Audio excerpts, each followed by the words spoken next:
So, Tony, obviously in your first profession, let's call it that, as a professional athlete, you always knew that there was going to be a short lifespan, right? I mean, that's just the nature of the beast. So you've been forced to maybe do this transition thing. And it's not, for you, it's not even an encore. It's just the next thing and the next thing. But I actually think that might be a pattern for other people to think about more deliberately. So it isn't just you have a career and then you want a little bit more.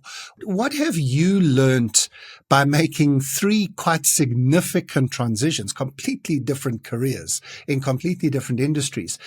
As you reflect on that, is there anything that you've learned that you can share with the rest of us who might be thinking about doing something similar? Quite honestly, both of them were kind of enforced. The first one, because I got getting slower and getting caught by the big guys, so it was time to stop as the speed sort of started dwindling. COVID brought an end to my aviation career, or at least it brought an abrupt halt to it. And then a decision I made was not to go back to it. When the restrictions started lifting and the opportunity started coming back to go back to my career, I made a decision not to. And I think the learning point from it was in that point when it was enforced upon me second time round, was there was probably, I guess, a sense of discomfort or a sense of, am I doing what I really want to do?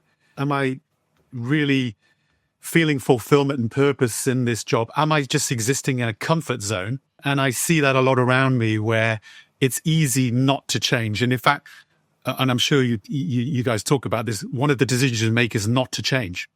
And, it's one of your options, if you like. So the easy one to make is not to change and just to keep going with what you are. One of the things with having enforced changes, and I think quite a few people after COVID or during COVID went through maybe a similar transition with the way that they're thinking about, do you know what is it I want to do? Is what I was doing before in that career fulfilling me in the way I was? And I could tell it hadn't. And so it was quite an easy decision for me to make not to go back into it.